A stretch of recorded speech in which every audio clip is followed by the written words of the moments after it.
Andrew Gibbons, that's me, is here working with Rebecca Norton. We're going through Nancy Kline's components of a thinking environment. We've reached number 4. Nancy Kline talks very specifically and explicitly about a 5-to-1 ratio of appreciation over criticism. A bit of me says, that's not particularly generous. Shouldn't we be showing more than that? There's more to this than just the headline here. So appreciation, is it best we don't get hung up on the 5-to-1 ratio and there's more deep issues here, Rebecca?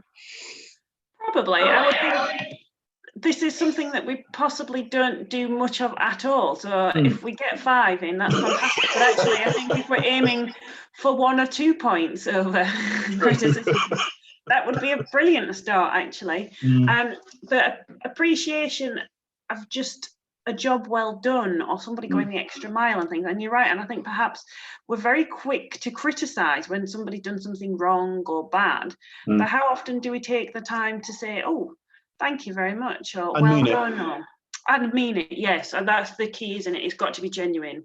If it's not genuine, people can tell it's not genuine. And I think perhaps this is where we're maybe not so good in this culture. I think sometimes we do try and make the effort to appreciate people, but because it's quite unusual or uncomfortable for us to do it, it comes across as insincere, which sort of defeats the object altogether. So it does have to be genuine, and the person who's receiving it has to feel that it's genuine as well. So yeah. Otherwise they just feel embarrassed with the other person or themselves and just want it to go away because it doesn't mean anything.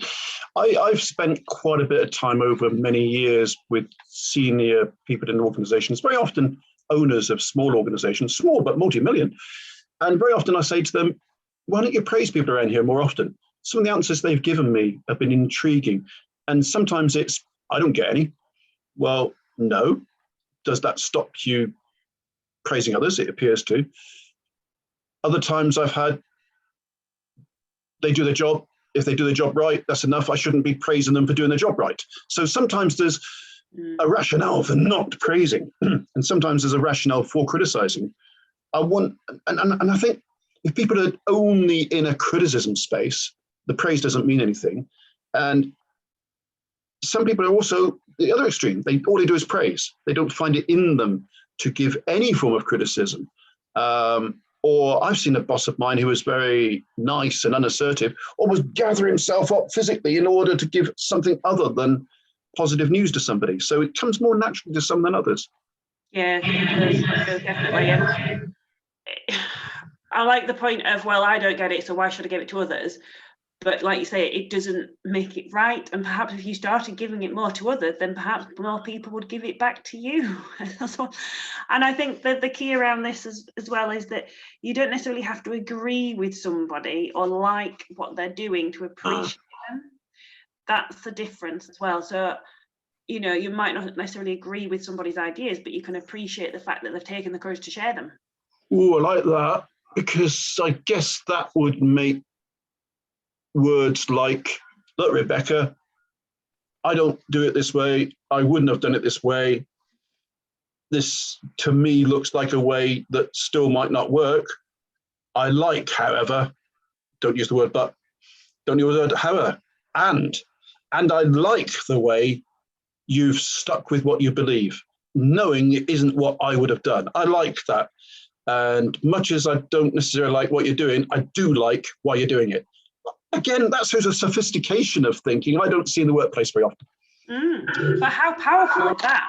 Oh, I should be a manager. Come on, sign me up, somebody. I've got all the right words. But it goes a long way, doesn't it? Knowing, even if you say, even doing a job that you're paid to do, or whatever it is you want to say, knowing that somebody appreciates that you're taking the time to do that is still really, really important, you know. At the end of it, especially when it is stressful or it's hard or you're going through a difficult period within the company, knowing that you're appreciated for turning up, doing what you need to do, you know, consistently, day after day, putting in your best, there's nothing wrong with saying thank you. But it's got to be real. It's got to be authentic. We've said that.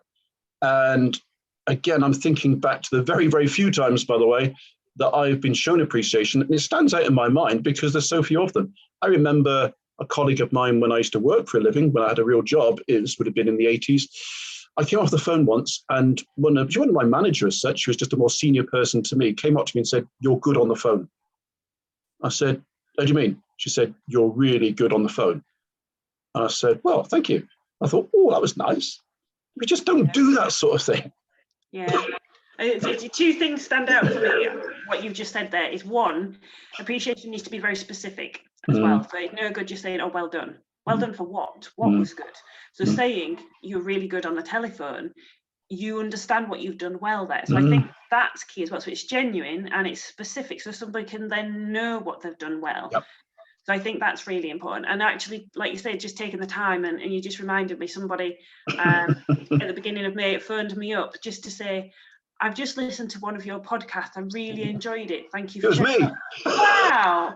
How can somebody, that really touched me, that somebody had taken the time to make a phone call to say, "I really liked what you did." And I thought, how often, so that will stand out for me. And like you said, when it's done genuinely, timely, it makes a huge difference. It really does. And it's a shame that it stands out and is such a high impact thing because of its rarity. Yeah. And I think just one other thing on this as well that I think is really important is on the receiving end as well. And somebody told me this once before, because a lot of the time, I think, especially in our culture, we're not very good at receiving praise and appreciation. We either brush it off, or, "Oh, well, it was a fluke," or, "Oh, well, it didn't take that much." Somebody once told me, just say thank you. All right, they are giving you a gift. Just say thank you. You don't need to elaborate. You don't need to justify it. You don't need to explain it. You just say thank you. Yep. I mean it. And that's all we need to do. When we're receiving compliments, when we're receiving praise, just say thank you. And I think when you've got a bit of history of showing appreciation well, like we've been talking, being specific, being authentic, when you've got a bit of history of that, you've banked some capital for saying, "Okay, Rebecca, I try to be fair. When you do something right, I tell you about it. And that's why I'm disappointed when I see you do something not as well as I think you could." So when someone does give you criticism, feedback, whatever you want to dress it up as, news you don't want, you're thinking, okay, this isn't all I get from this person. I don't always get grief and nothing else. This person is fair to me and tells me when this person sees me do something right. So when I get something which isn't going so well from this person, I'll take it more seriously than if it's all they ever give me. Good point. Thank you. Well done.